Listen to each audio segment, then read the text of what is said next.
Gambaran masyarakat Arab Jahiliyah. Setelah membahas kondisi politik dan agama di Jazirah Arab, kini kita akan membahas secara ringkas kondisi sosial, ekonomi, dan akhlak. Kondisi sosial. Di kalangan bangsa Arab, terdapat beberapa kelas masyarakat yang kondisinya berbeda satu sama lain. Hubungan seseorang dengan keluarga di kalangan bangsawan sangat diunggulkan dan diprioritaskan, dihormati dan dijaga, sekalipun harus dengan pedang yang terhunus dan darah yang tertumpah. Jika seseorang ingin dipuji dan terpandang di mata bangsa Arab karena kemuliaan dan keberaniannya, maka dia harus banyak dibicarakan kaum wanita. Jika seseorang wanita menghendaki, maka dia bisa mengumpulkan beberapa kabilah untuk suatu perdamaian, dan jika mau, dia bisa menyalakan api peperangan dan pertempuran di antara mereka. Sekalipun begitu, seorang laki-laki tetap dianggap sebagai pemimpin di tengah keluarga yang tidak boleh dibantah dan setiap perkataannya harus dituruti. Hubungan laki-laki dan wanita harus melalui persetujuan wali wanita. Seseorang wanita tidak bisa menentukan pilihannya sendiri. Begitulah gambaran secara ringkas kelas masyarakat bangsawan, sedangkan kelas masyarakat lainnya beraneka ragam dan mempunyai kebebasan hubungan antara laki-laki dan wanita. Kami tidak bisa menggambarkannya secara detail kecuali dengan ungkapan-ungkapan yang keji, buruk, dan menjijikan. Abu Dawud meriwayatkan dari Aisyah bahwa pernikahan pada masa jahiliyah ada 4 macam. 1. Pernikahan secara spontan. Seorang laki-laki mengajukan lamaran kepada laki-laki lain yang menjadi wali wanita, lalu dia bisa menikahinya setelah menyerahkan mas kawin seketika itu pula. 2. Seorang laki-laki bisa berkata kepada istrinya yang baru suci dari haid, "Temuilah fulan dan berkumpullah bersamanya." Suaminya tidak mengumpulinya dan sama sekali tidak menyentuhnya, hingga ada kejelasan bahwa istrinya hamil dari orang yang disuruh mengumpulinya. Jika sudah jelas kehamilannya, maka suami bisa mengambil kembali istrinya jika memang dia menghendaki hal itu. Yang demikian ini dilakukan karena dia menghendaki kelahiran seorang anak yang baik dan pintar. Pernikahan semacam ini disebut nikah istibdaq. 3. Pernikahan poliandri, yaitu pernikahan beberapa orang laki-laki yang jumlahnya tidak mencapai 10 orang, yang semuanya mengumpuli seorang wanita. Setelah wanita itu hamil dan melahirkan bayinya, maka selang beberapa hari kemudian, dia mengundang semua laki-laki yang berkumpul dengannya dan mereka tidak bisa menolaknya hingga berkumpul di hadapannya. Lalu dia berkata, "Kalian sudah mengetahui apa yang sudah terjadi dan kini aku telah melahirkan. Bayi ini adalah anakmu, hai fulan." Dia menunjuk siapapun yang dia sukai di antara mereka seraya menyebutkan namanya. Lalu laki-laki itu bisa mengambil bayi tersebut. 4. Sekian banyak laki-laki bisa mendatangi wanita yang dikehendakinya yang juga disebut wanita pelacur.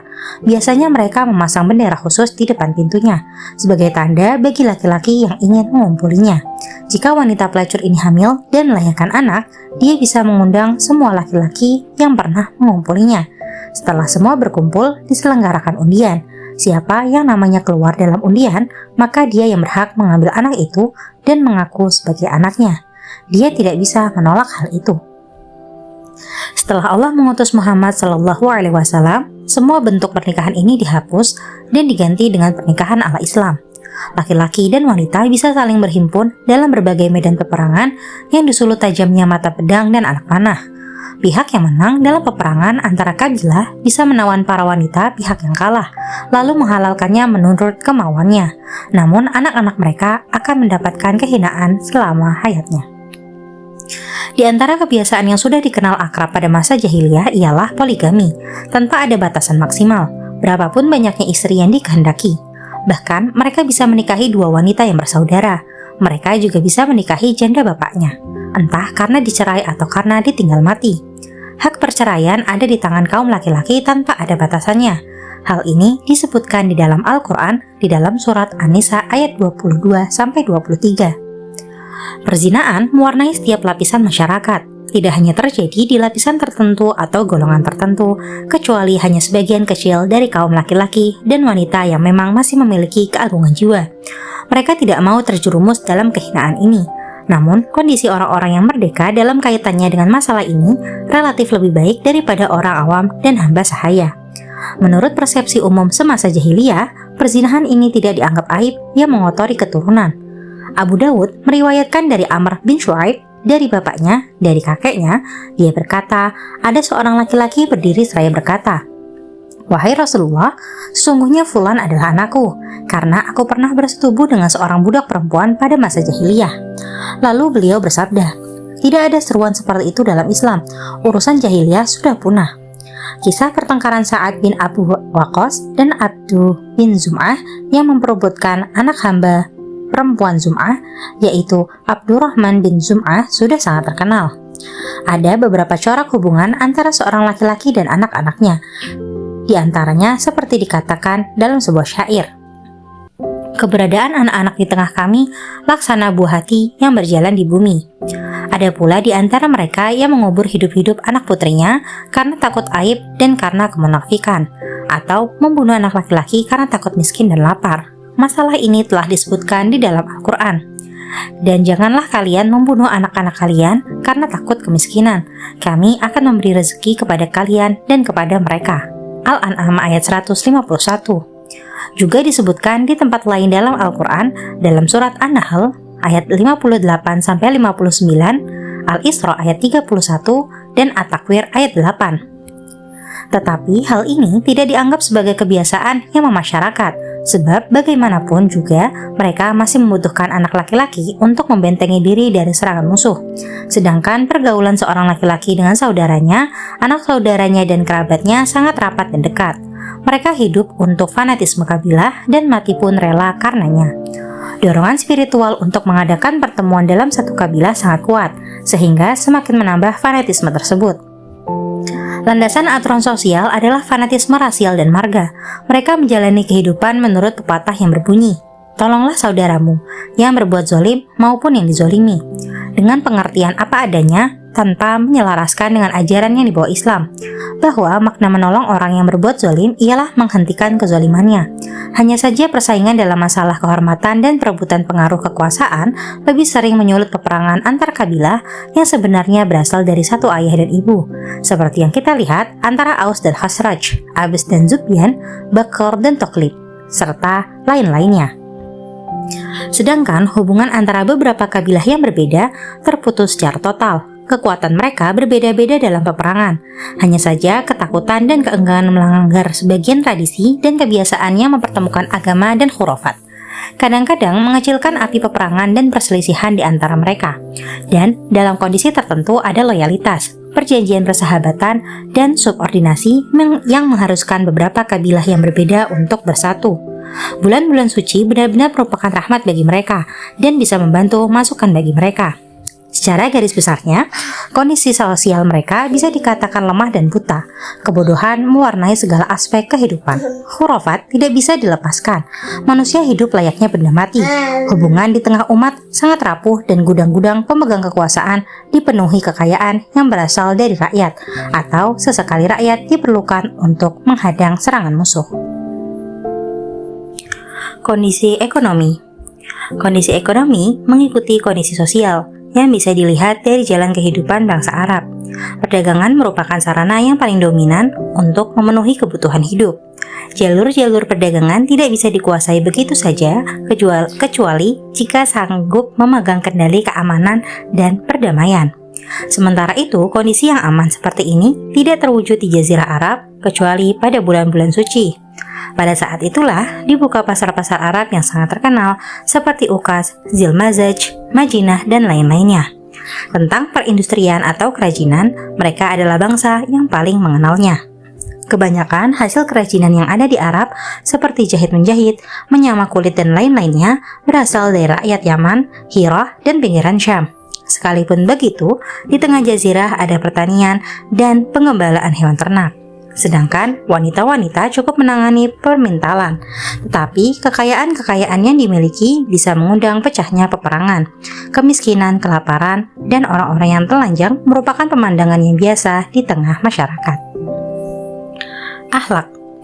Memang kita tidak memungkiri bahwa di tengah kehidupan orang-orang jahiliyah banyak terhadap hal-hal yang hina, amoralitas, dan masalah-masalah yang tidak bisa diterima akal sehat dan tidak disukai manusia. Meskipun begitu, mereka masih memiliki akhlak-akhlak yang terpuji, mengundang decak kagum manusia dan simpati. Di antara akhlak-akhlak itu ialah 1. Kedermawanan. Mereka saling berlomba-lomba dan membanggakan diri dalam masalah kedermawanan dan kemurahan hati. Bahkan separuh syair-syair mereka bisa dipenuhi dengan pujian dan sanjungan terhadap kedermawanan ini. Ada kalanya seseorang didatangi tamu yang kelaparan pada saat hawa dingin menggigit tulang. Sementara saat itu, dia tidak memiliki kekayaan apapun selain seekor onta yang menjadi penopang hidupnya. Namun, rasa kedermawanan bisa menggetarkan dirinya.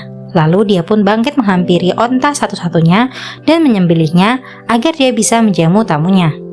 Pengaruh dari kedermawanan ini, mereka bisa menanggung pembayaran denda yang jumlahnya sangat tinggi dan membuat mata terbelalak. Sehingga tidak jarang hal ini justru menumpahkan darah dan mengakibatkan kematian seseorang. Yang pasti mereka biasa membuat pujian dan membanggakan diri di hadapan orang lain dalam masalah ini, terutama dari kalangan para penguasa dan pemimpin.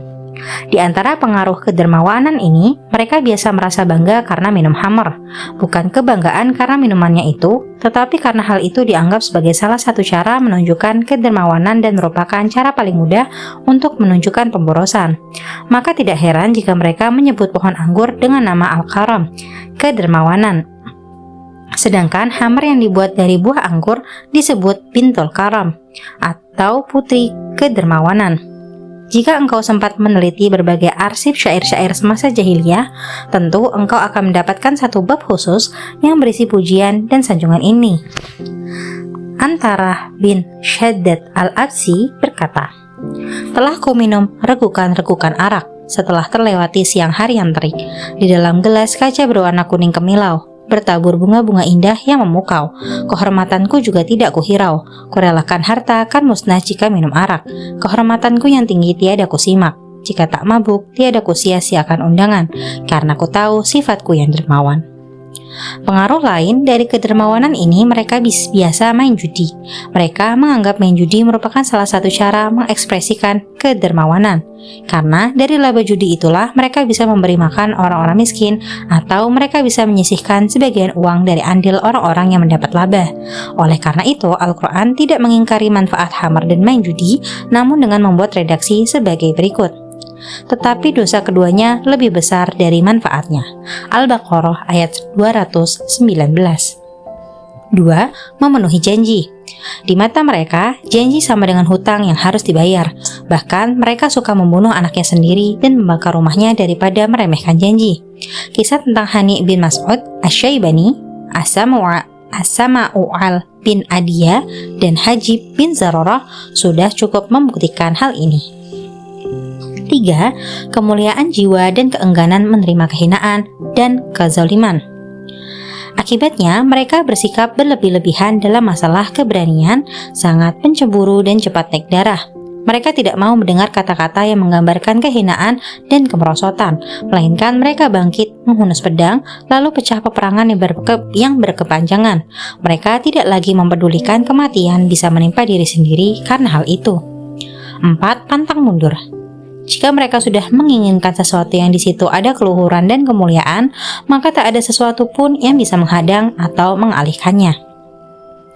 5. Kelemah lembutan dan suka menolong orang lain.